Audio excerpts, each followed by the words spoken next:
Me trataron como invisible, pero al día siguiente, yo era el dueño de todo el murmullo del restaurante, se apagó cuando el notario levantó el acta y pronunció mi nombre. Sofía, mi hija, se atragantó con el vino.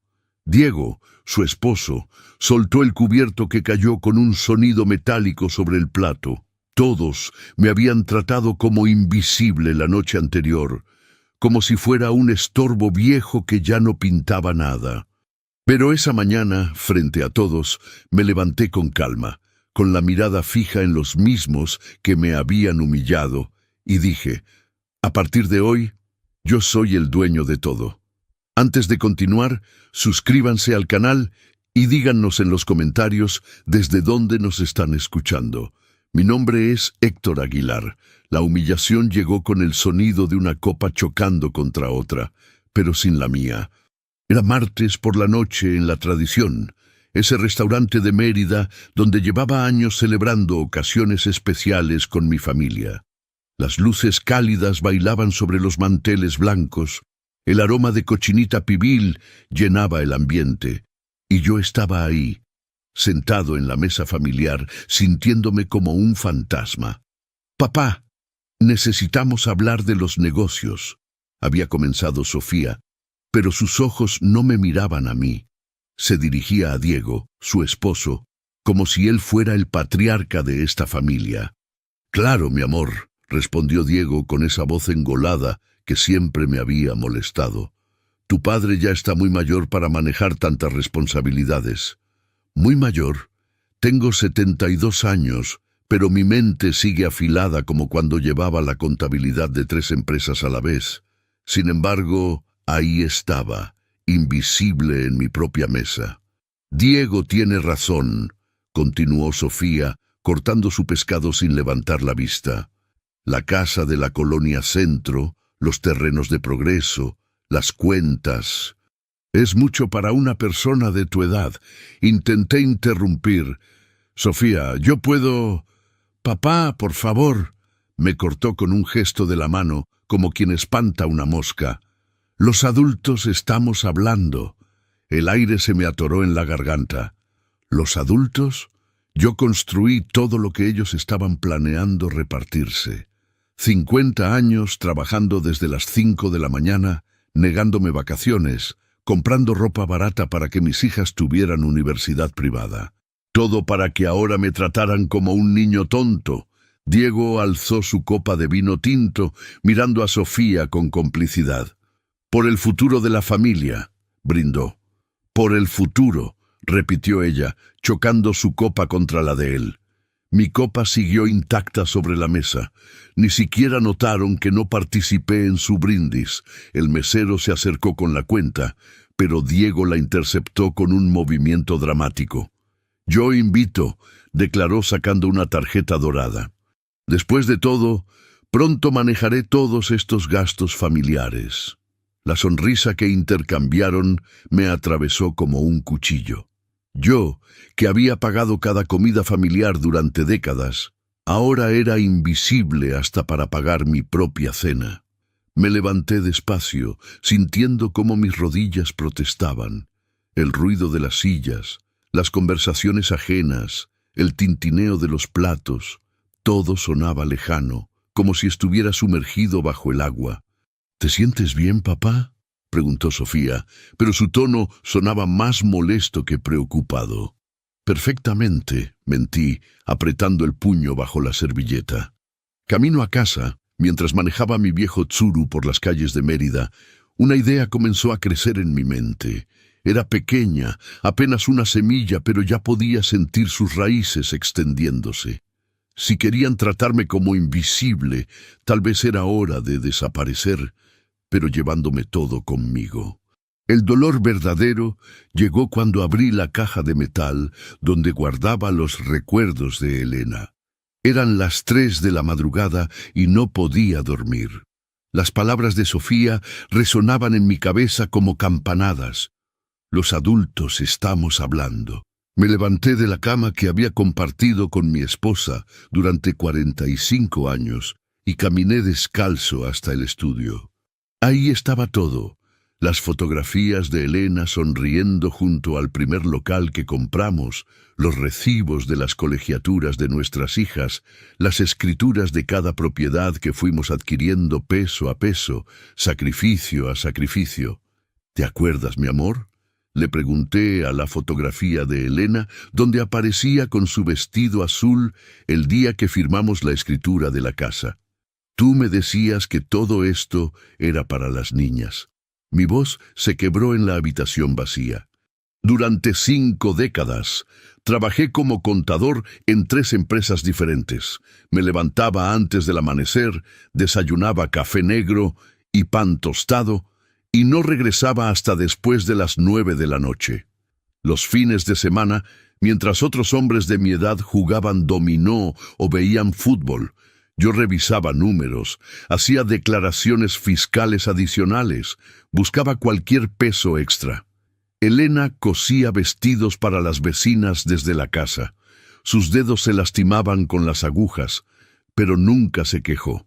Todo para que Sofía y Lucía tuvieran lo que nosotros nunca tuvimos: educación universitaria, ropa bonita, quinceañeras con mariachi completo.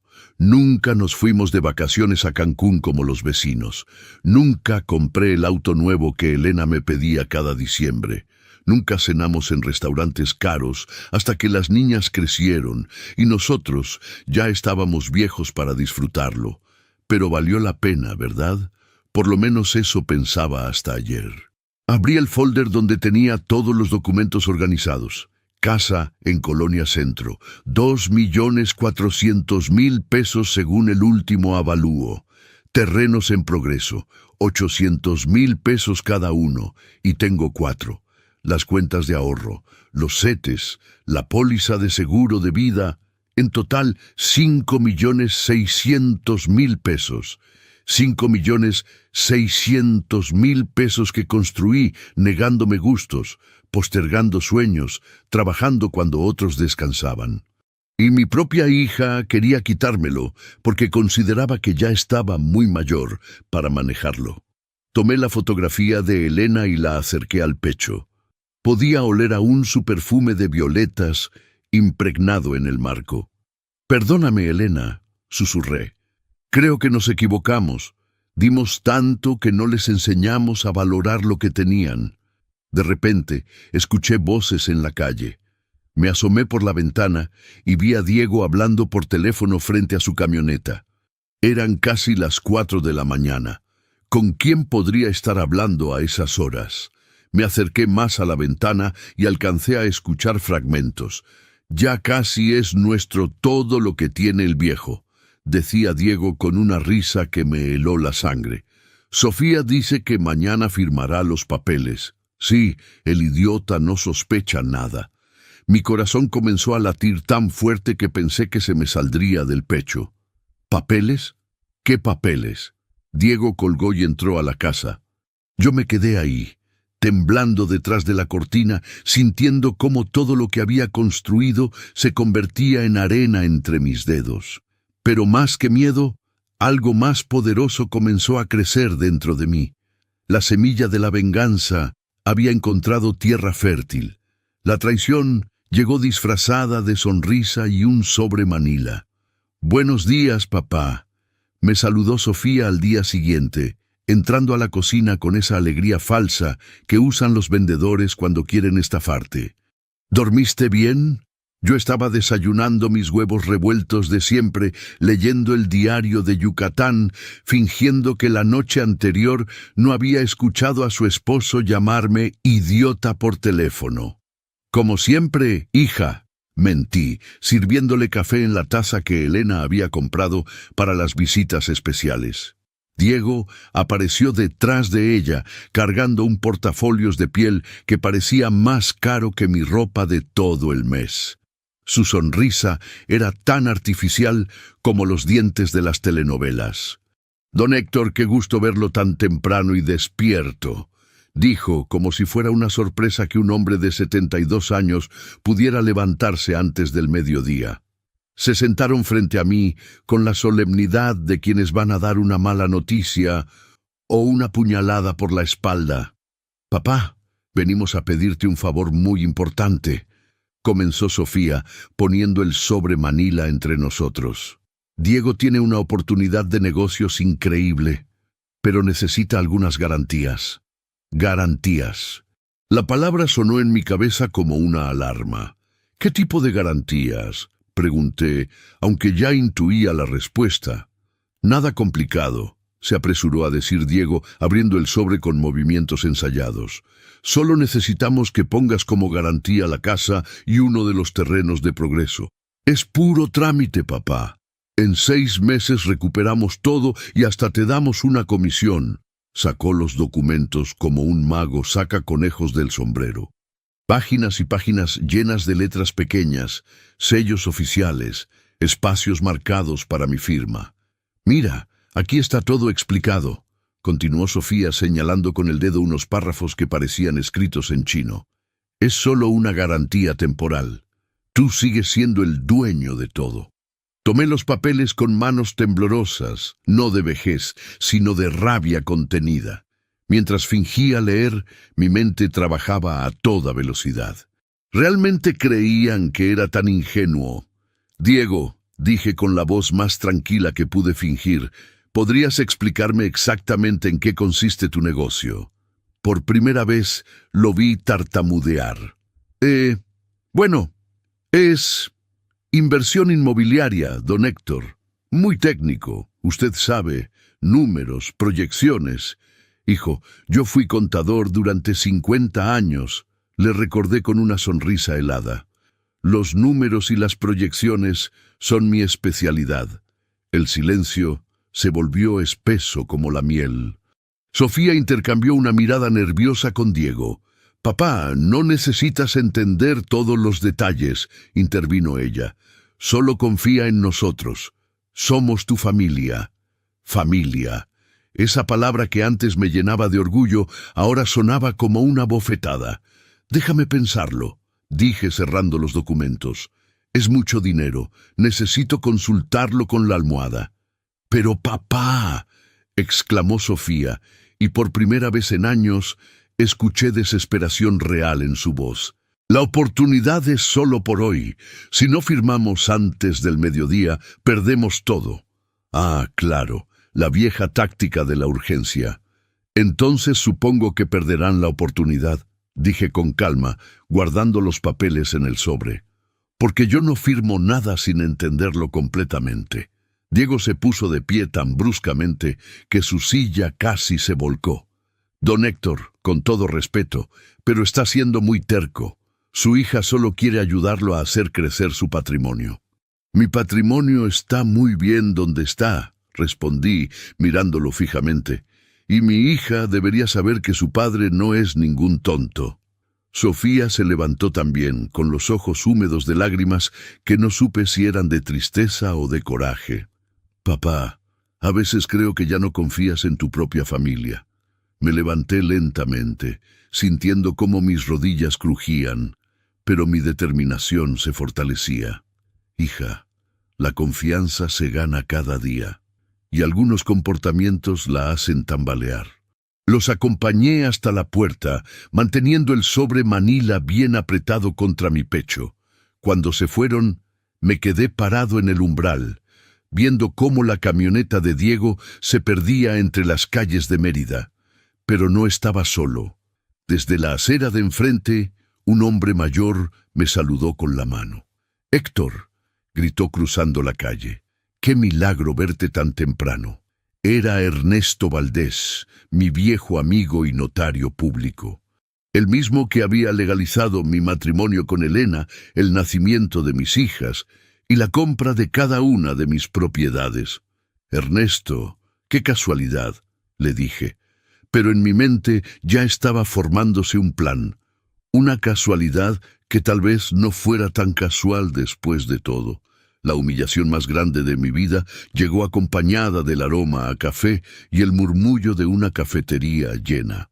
3 días después del incidente con los papeles, Sofía me citó en Café de la Plaza, ese lugar del centro histórico donde íbamos cuando ella era niña, y me pedía malteadas de chocolate. Pensé que quería pedirme perdón, que tal vez había reflexionado sobre su comportamiento. ¡Qué ingenuo fui! Llegué puntual a las 5 de la tarde, con la camisa blanca que Elena me había planchado antes de morir y los zapatos negros que lustré esa mañana. Sofía ya estaba ahí, sentada en una mesa junto a la ventana, acompañada de Diego y 3 personas que no reconocí. Una pareja de mediana edad y un hombre trajeado con cara de abogado.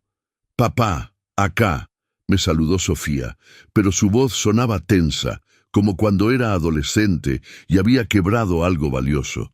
Me senté en la silla que habían dejado libre, sintiendo inmediatamente que era el único que no sabía de qué se trataba esta reunión. «Héctor, ellos son los García», me presentó Diego con esa sonrisa comercial suya. «Están interesados en comprar uno de sus terrenos de Progreso». Los García me estrecharon la mano con esa efusividad falsa de quien quiere venderte algo que no necesitas. El hombre trajeado resultó ser su abogado.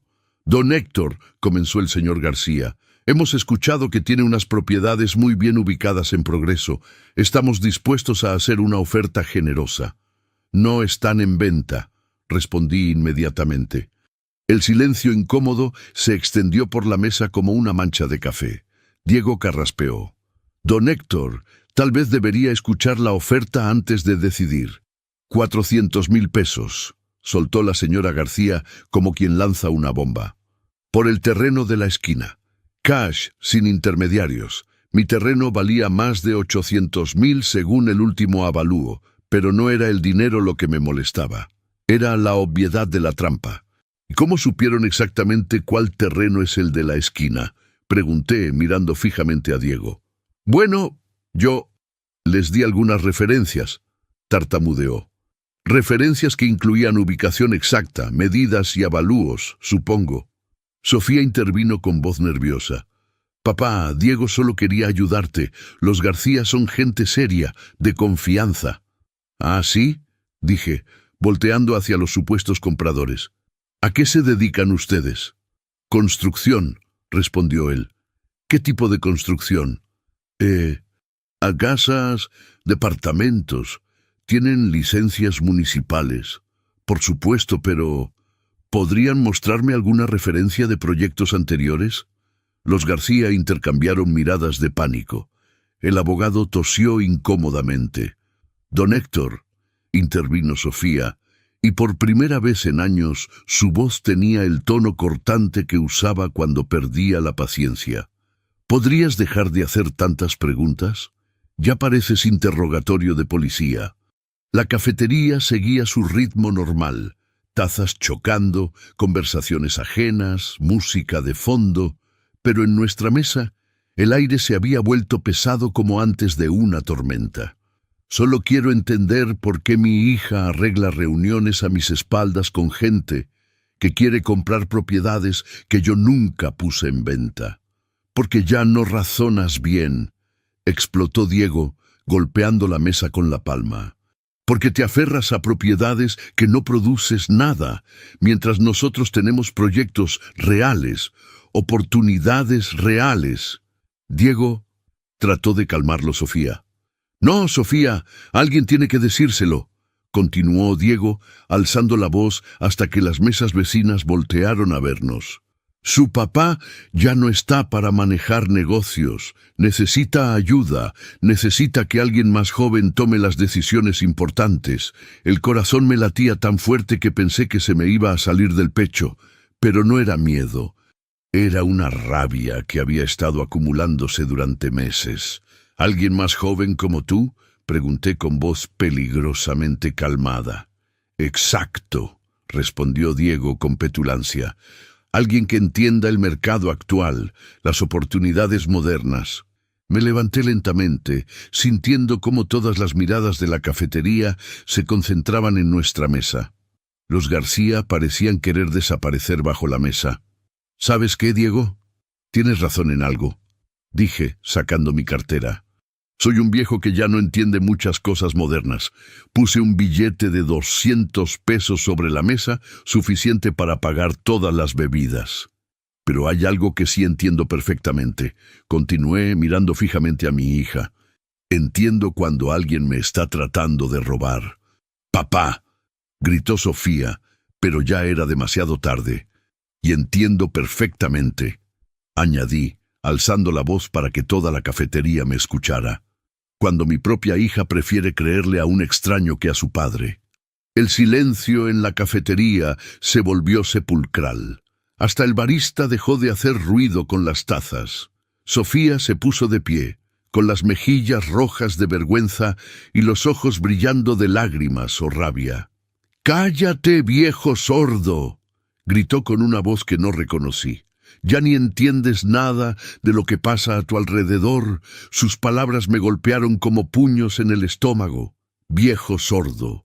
La frase resonó en la cafetería llena, rebotó en las paredes de azulejos, se clavó en mi corazón como un clavo oxidado. Diego soltó una carcajada que sonó como cristales rompiéndose. Ya era hora de que alguien se lo dijera. Las personas de las mesas vecinas nos miraban con esa mezcla de curiosidad y lástima que se reserva para los espectáculos patéticos. Una señora mayor me miró con compasión, como si fuera un animal herido. Pero lo peor no fue la humillación pública. Lo peor fue ver la cara de satisfacción de Sofía después de haberme gritado, como si por fin hubiera liberado algo que llevaba tiempo guardándose. «Disculpen las molestias», le dije a la mesa de al lado, donde una pareja joven me miraba con lástima. Caminé hacia la puerta con la espalda recta, aunque por dentro sentía que me estaba desmoronando. Cada paso resonaba en mis oídos como un tambor fúnebre. Afuera, el aire fresco de Mérida me golpeó el rostro. Me detuve en la banqueta, temblando no de frío, sino de algo que no había sentido en décadas. Había muerto en vida. Mi propia hija me había matado frente a extraños. Pero los muertos, a veces, regresan más fuertes. La venganza se planifica mejor en silencio, acompañada de café negro y documentos legales. Era viernes por la mañana cuando toqué la puerta del despacho del notario Valdés. Llevaba conmigo una carpeta con todos mis papeles importantes y una determinación que no había sentido en años. «Héctor, pasa, pasa», me recibió Ernesto limpiándose los lentes con un pañuelo. «Te ves diferente. ¿Todo bien?» «Mejor que nunca», mentí, aunque por primera vez en semanas no era completamente falso. Su oficina olía a papel viejo y tinta de sello. Las paredes estaban cubiertas de diplomas, fotografías con políticos locales y estantes llenos de códigos legales que parecían soldados en formación. «Ernesto, necesito tu ayuda para algo delicado», comencé sentándome en la silla de cuero que había frente a su escritorio.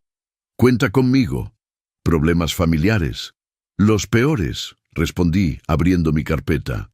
«Quiero proteger mi patrimonio de quienes creen que por ser mi familia tienen derecho a robármelo». Ernesto se puso serio inmediatamente.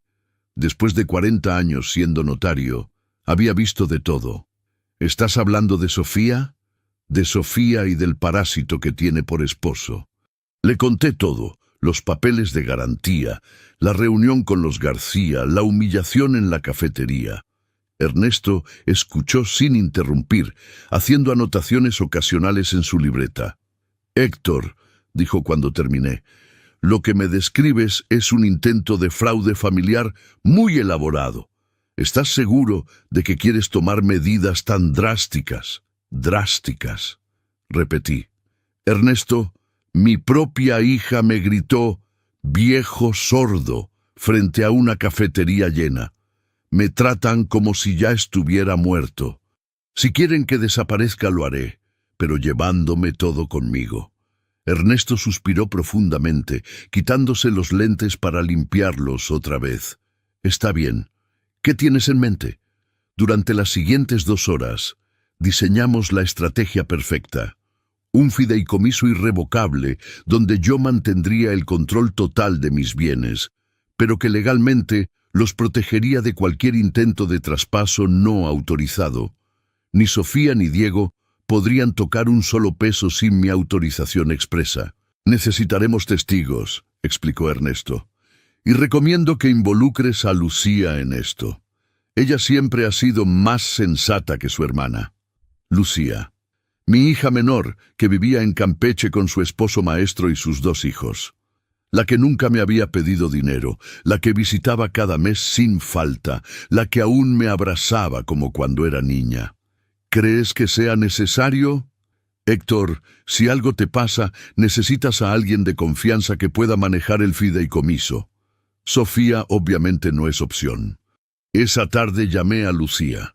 «Papá, qué sorpresa».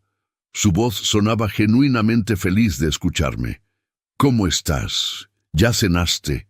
Esas preguntas simples, esa preocupación real, me recordaron lo que se sentía ser amado sin condiciones. «Lucía, necesito pedirte un favor muy importante. ¿Podrías venir a Mérida el próximo fin de semana?» «Claro, papá. ¿Pasa algo malo?» «Al contrario, hija. Pasa algo muy bueno». El sábado siguiente, Lucía llegó en el autobús de las 10 de la mañana. La esperé en la terminal central, vestido con mi mejor camisa y los zapatos que Elena me había regalado en nuestro último aniversario. «¡Papá!», gritó corriendo hacia mí con esa sonrisa que iluminaba todo a su alrededor. Su abrazo me devolvió a la vida. Por primera vez en meses me sentí como un padre, no como un estorbo. «Papá, te ves diferente», me dijo durante el camino a casa. «Más fuerte. Es porque finalmente voy a hacer algo que debía hacer hace tiempo». Durante la comida le expliqué todo. Lucía escuchó sin interrumpir, pero vi cómo su expresión se ensombrecía con cada detalle. «No puedo creer que Sofía te haya tratado así», dijo finalmente, con lágrimas en los ojos. «Papá, perdóname por no estar más cerca, por no darme cuenta de lo que estaba pasando. Tú no tienes que disculparte por nada, hija. Tú eres la única que sigue tratándome como su padre. ¿Qué necesitas que haga? Solo que firmes como testigo y beneficiaria del fideicomiso. Cuando yo muera, todo será tuyo, pero mientras viva, nadie más que yo decidirá qué pasa con este patrimonio». ¿Y Sofía? Sofía eligió su bando. Respondí con una amargura que no pude ocultar. Ahora va a vivir con las consecuencias. El lunes firmamos todos los documentos en la notaría. Lucía, Ernesto y yo, junto con 2 testigos más que trajo el notario. Todo legal, todo sellado, todo irrevocable. Mientras firmaba cada página, sentía cómo recuperaba el control de mi vida. Cada rúbrica era un paso más lejos de la humillación, un paso más cerca de la justicia. «Listo», declaró Ernesto, poniendo el último sello. «Legalmente eres el único que puede disponer de estos bienes. Si alguien intenta cualquier maniobra fraudulenta, se enfrentará a cargos penales». Esa noche, después de que Lucía regresó a Campeche, me senté en mi estudio con una copa del brandy que Elena guardaba para ocasiones especiales. «Brindo por ti, mi amor», le dije a su fotografía. «Por fin voy a proteger lo que construimos juntos». Desde la calle llegó el sonido de una camioneta estacionándose. Me asomé por la ventana y vi a Sofía bajándose del vehículo de Diego, cargando un sobre Manila que reconocí inmediatamente. Venía a intentar otra vez, pero esta vez yo estaba preparado. Esta vez la sorpresa sería mía. El teatro de mi propia humillación estaba a punto de convertirse en el escenario de mi triunfo. «Papá, necesitamos hablar», anunció Sofía desde la sala, usando ese tono imperioso que había perfeccionado en los últimos meses. Era miércoles por la tarde. Había estado esperando esta visita desde el lunes, cuando firmé el fideicomiso. Diego la acompañaba, por supuesto, junto con el mismo abogado de la cafetería y 2 personas más que no reconocí. «Claro, hija», respondí con la mansedumbre de siempre, arrastrando los pies hacia la sala como el viejo derrotado que creían que era. La sala que Elena había decorado con tanto amor ahora se veía invadida por extraños que sonreían con esa falsedad que usan los buitres antes de devorar la carroña. «Papá, hemos organizado una pequeña reunión familiar», comenzó Sofía, señalando hacia las sillas que habían acomodado en círculo. Queremos anunciar oficialmente algunos cambios en el manejo de tus propiedades. Algunos cambios, como si mi patrimonio fuera una empresa donde ellos fueran los socios mayoritarios. ¿Cambios?, pregunté, sentándome en la silla que me habían asignado, curiosamente la más alejada del centro. Sí, papá, cambios necesarios, intervino Diego con esa sonrisa de tiburón. Hemos invitado a algunas personas importantes para que sean testigos de tu decisión de transferirnos la administración de tus bienes. Miré alrededor. Además del abogado, había una pareja mayor que se presentó como los Herrera, amigos de la familia, que yo nunca había visto en mi vida, y un hombre corpulento que Diego presentó como su socio de negocios. ¿Mi decisión?, repetí, fingiendo confusión. No recuerdo haber tomado ninguna decisión. Papá, por favor, suspiró Sofía con exasperación teatral. Ya hablamos de esto. Tú mismo dijiste que era demasiada responsabilidad para una persona de tu edad. Mentira. Yo jamás había dicho eso, pero aparentemente habían decidido que esa sería mi versión oficial de los hechos. Miren, anunció Diego, poniéndose de pie como un maestro de ceremonias. Don Héctor ha decidido, sabiamente, transferir el control de sus propiedades a manos más jóvenes y capaces. Los invitados asintieron con esas sonrisas compradas que se usan en los velorios cuando nadie conocía realmente al difunto. Es lo mejor para toda la familia, agregó la señora Herrera, como si alguien le hubiera pedido su opinión. Exacto, continuó Diego sacando documentos del mismo portafolios de piel. Por eso hemos preparado esta transferencia legal, donde don Héctor oficialmente nos otorga poder para administrar sus bienes. Mi corazón comenzó a latir más rápido, pero no de miedo. Era anticipación pura. ¿Y si me niego?, pregunté con voz temblorosa, interpretando perfectamente al viejo confundido. Papá, dijo Sofía con esa falsa paciencia que usan con los niños testarudos, ya no estás en condiciones de tomar este tipo de decisiones. Todos aquí pueden ser testigos de tu deterioro mental. Deterioro mental. Ahí estaba, la carta que habían estado guardando para el final. Mira, don Héctor, intervino el abogado abriendo una carpeta llena de papeles. Todo está preparado. Solo necesitamos su firma y todo estará en orden. Sus hijas podrán cuidar mejor de usted sin que tenga que preocuparse por propiedades, cuentas bancarias, inversiones. Sus hijas, noté. ¿Lucía también está incluida en esto? Un silencio incómodo llenó la sala. Sofía y Diego intercambiaron una mirada nerviosa. Bueno, Lucía vive lejos. No puede hacerse cargo de estas responsabilidades, tartamudeó Sofía. Entonces solo tú y Diego van a cuidar de mis bienes. Exactamente, confirmó Diego con renovada confianza. Nosotros vivimos aquí, conocemos el mercado local, tenemos los contactos necesarios. Me levanté lentamente, como si el peso de la decisión fuera abrumador. ¿Saben qué? Tienen razón, dije con voz quebrada. Soy un viejo que ya no entiende nada. Tal vez sea hora de entregar el control.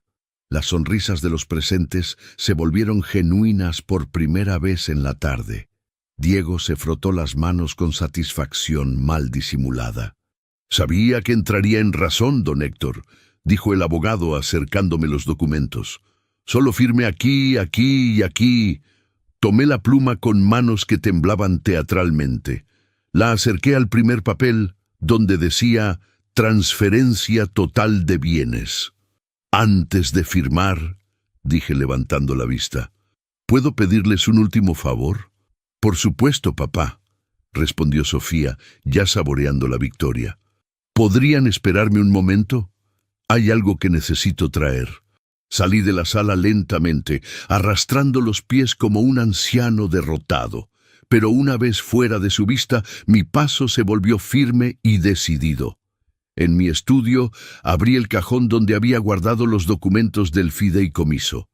Los tomé junto con el teléfono y marqué el número de Ernesto Valdés. «Ernesto, es hora», susurré al teléfono. «Ven a mi casa ahora. Trae todo lo que necesites».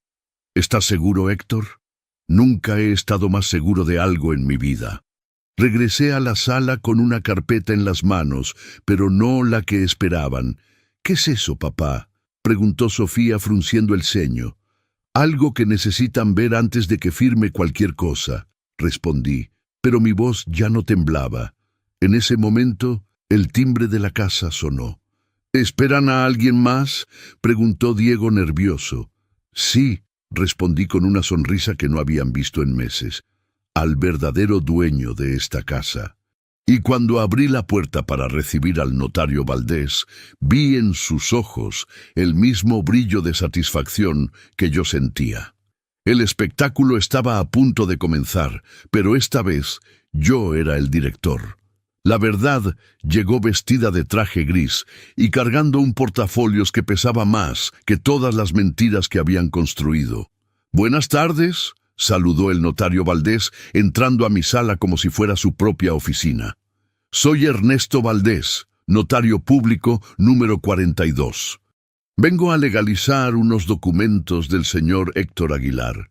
El silencio que siguió fue tan profundo que pude escuchar el tic-tac del reloj de pared que Elena había comprado en nuestro primer aniversario. «¿Notario?», tartamudeó Diego, con la cara descompuesta. «No entiendo. Don Héctor, ¿qué significa esto?»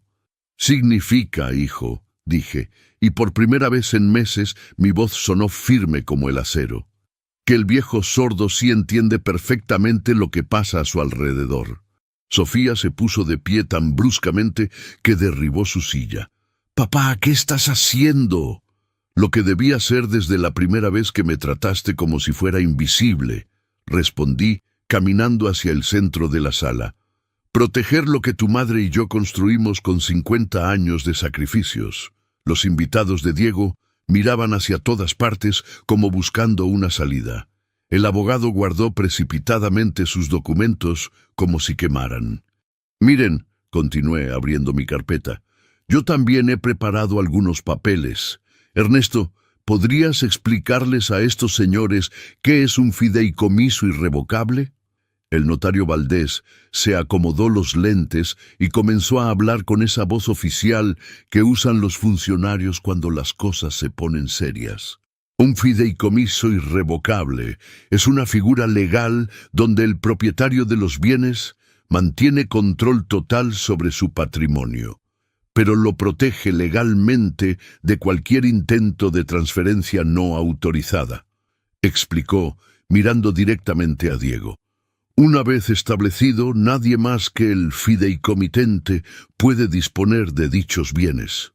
¿Qué significa eso?, preguntó Sofía con voz ahogada. «Significa, hija», dije, sintiendo cómo cada palabra me devolvía años de dignidad perdida, «que todos esos planes que tenían para apoderarse de mis propiedades acaban de convertirse en humo».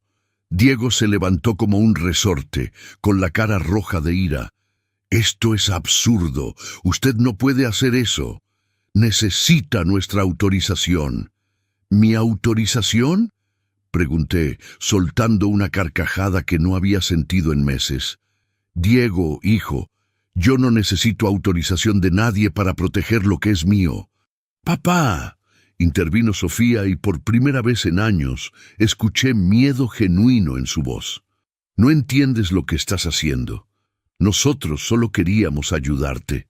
«¿Ayudarme?», repetí, sintiendo cómo la rabia contenida de meses finalmente encontraba su voz. «¿Ayudarme? ¿Como cuando me gritaste viejo sordo frente a toda una cafetería? ¿Como cuando Diego me llamó idiota por teléfono, creyendo que no lo escuché?» Diego palideció instantáneamente. Yo nunca. «A las 4 de la madrugada del martes pasado», continué implacable, «estabas parado frente a tu camioneta, hablando por teléfono. Dijiste, y cito textualmente, «Ya casi es nuestro todo lo que tiene el viejo. El idiota no sospecha nada». El silencio se volvió sepulcral. Los invitados se removían incómodos en sus asientos, deseando estar en cualquier otro lugar. ¿Saben lo que se siente?, pregunté, caminando lentamente alrededor de la sala. ¿Saben lo que se siente escuchar a tu propia hija y a su esposo planear cómo robarte todo por lo que trabajaste durante 50 años? Mi voz se quebró, pero no de debilidad. Se quebró de dolor convertido en fuerza. Me levanté a las 5 de la mañana durante 5 décadas. Desayuné pan tostado y café negro porque el desayuno completo era muy caro. Me negué vacaciones, ropa nueva, cenas en restaurantes, para que ustedes tuvieran universidad, quinceañeros, vestidos bonitos. Sofía comenzó a llorar, pero ya no me importaba. Tu madre cosía vestidos para las vecinas hasta que se le sangraron los dedos porque cada peso extra era para el futuro de sus hijas. Y yo, como un tonto, creí que ese sacrificio valía la pena. Papá, nosotros... ¡Cállate!, grité, y mi voz resonó en toda la casa como un trueno. 50 años trabajando para que mi propia hija me trate como un estorbo que hay que quitar del camino. Los Herrera se levantaron discretamente y comenzaron a caminar hacia la puerta. ¿A dónde van?, les pregunté. Quédense. Ustedes vinieron a ser testigos de cómo mi hija me robaba. Ahora sean testigos de la verdad. Señor Aguilar, tartamudeó el señor Herrera. Nosotros no sabíamos. Diego nos dijo que era una transferencia voluntaria. Por supuesto que no sabían, exploté. Porque fueron parte de una farsa, de un teatro montado para legalizar un robo. Ernesto Valdés abrió su portafolios y sacó los documentos oficiales del fideicomiso. Señora Sofía, señor Diego, dijo con voz oficial, cualquier intento de transferir, vender o hipotecar los bienes del señor Aguilar sin su autorización expresa constituye fraude y será perseguido por la ley. Diego se derrumbó en su silla como un globo pinchado. Don Héctor, nosotros podemos llegar a un arreglo. ¿Un arreglo?, pregunté, mirándolo con desprecio. El único arreglo que quiero es que salgas de mi casa y no regreses jamás. Papá, no puedes hacer esto, sollozó Sofía. Soy tu hija. Me acerqué a ella. Sentí el olor del perfume que Elena le había enseñado a usar, vi los ojos que había heredado de su madre. Por un momento mi corazón se ablandó, pero entonces recordé su voz gritándome «viejo sordo», la risa de Diego, las miradas de lástima de los extraños en la cafetería. «Sí, eres mi hija», dije con voz serena pero firme, «pero eliges ser la hija que prefiere humillar a su padre antes que respetarlo». Tomé los documentos del fideicomiso y los levanté para que todos los vieran. A partir de este momento, yo soy el único dueño legal de todo mi patrimonio. 5.600.000 pesos que seguirán siendo míos hasta el día que muera. Sofía se desplomó llorando. Diego miraba al suelo, derrotado. Los invitados se escabulleron hacia la puerta como cucarachas cuando se enciende la luz. Pero yo me quedé ahí, de pie en mi propia sala, sintiéndome más alto de lo que había sido en años. Ahora, dije con calma, les pido que salgan de mi casa. Y por primera vez en meses era realmente mi casa otra vez. El silencio después de la tormenta fue lo más hermoso que había escuchado en años. La casa quedó vacía excepto por Ernesto, que terminaba de organizar los documentos, y yo, que me quedé parado en el centro de la sala, respirando el aire limpio de la justicia. ¿Estás bien, Héctor?, me preguntó Ernesto, guardando los últimos papeles en su portafolios. Mejor que nunca, respondí, y por primera vez en meses era completamente cierto. Me senté en el sofá donde Elena y yo habíamos visto tantas películas dominicales, donde habíamos discutido el futuro de nuestras hijas cuando eran pequeñas. Ahora, ese mismo sofá era testigo de mi resurrección. ¿Crees que hice lo correcto?, le pregunté a Ernesto. Héctor, Lo que hiciste no fue venganza, fue justicia. Hay una diferencia muy importante. Después de que Ernesto se fue, me quedé solo en la casa que ahora era completamente mía otra vez. Caminé por cada habitación, tocando los muebles que Elena y yo habíamos comprado poco a poco, viendo las fotografías de cuando éramos una familia feliz. En la fotografía de la quinceañera de Sofía, ella me abrazaba con una sonrisa genuina. En la de su graduación universitaria, me besaba la mejilla mientras yo lloraba de orgullo. ¿Cuándo se había roto todo? ¿En qué momento el amor se había convertido en codicia? El teléfono sonó. Era Lucía. «Papá, ¿cómo te fue? ¿Todo salió bien?» Su voz preocupada me recordó que no toda mi familia estaba perdida. «Mejor de lo que esperaba, hija, mucho mejor». «¿Y Sofía?» Hice una pausa larga antes de responder. «Sofía eligió su camino, Lucía. Ahora tendrá que vivir con las consecuencias. Papá, yo quiero que sepas que estoy orgullosa de ti. Sé que no fue fácil, pero hiciste lo correcto». Esas palabras valían más que los 5.600.000 pesos que acababa de proteger. «Gracias, hija. Gracias por recordarme que todavía soy tu padre. Esa noche cené solo, pero no me sentí solo. Preparé los huevos revueltos que Elena me había enseñado a hacer, serví un vaso del jugo de naranja que compraba en el mercado de los domingos y comí en silencio, saboreando cada bocado. Después me senté en mi estudio con la fotografía de Elena entre las manos. «¿Viste eso, mi amor?», le pregunté. «Tu esposo no era tan tonto como pensaban». Afuera, Mérida seguía su ritmo nocturno. Los carros pasaban por la calle, los vecinos regresaban del trabajo, la vida continuaba. Pero adentro de mi casa, algo había cambiado para siempre. Ya no era el hombre invisible que arrastraba los pies esperando que alguien le prestara atención. Ya no era el viejo derrotado que aceptaba humillaciones por el simple miedo a la soledad. Era Héctor Aguilar, 72 años, contador jubilado, viudo, padre de 2 hijas y dueño absoluto de un patrimonio de 5.600.000 pesos que había construido con honestidad, sacrificio y trabajo. Pero más importante que el dinero, era dueño de su dignidad otra vez. Tomé papel y pluma y comencé a escribir una carta para Sofía. No una carta de perdón, porque algunas heridas necesitan tiempo para sanar. No una carta de ira, porque la justicia ya había hablado. Una carta de padre. Sofía, durante 72 años he aprendido que la familia no se define por la sangre, sino por el respeto. Cuando estés lista para tratarme como tu padre y no como un obstáculo, aquí estaré.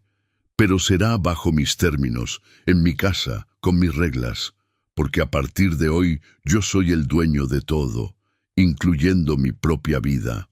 Firmé la carta, la guardé en un sobre y la dejé sobre la mesa. Tal vez algún día se la entregaría, tal vez no. Pero por primera vez en meses la decisión era completamente mía. Me levanté, apagué las luces de la casa y caminé hacia mi recámara. En el espejo del pasillo vi a un hombre diferente al que había sido esa mañana. Tenía la misma edad, las mismas canas, las mismas arrugas, pero sus ojos brillaban con algo que había perdido y recuperado. El respeto por sí mismo.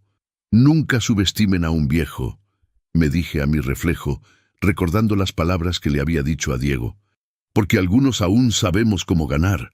Y por primera vez en años dormí profundamente, sabiendo que había ganado la batalla más importante de mi vida. La batalla por mi propia dignidad. Al día siguiente me desperté temprano, como había hecho durante 50 años. Pero esta vez, cuando me levanté y vi el sol de Mérida entrando por mi ventana, sonreí. Porque ayer había sido invisible, pero hoy y todos los días que me quedaran, yo era el dueño de todo. A la mañana siguiente volví a la tradición.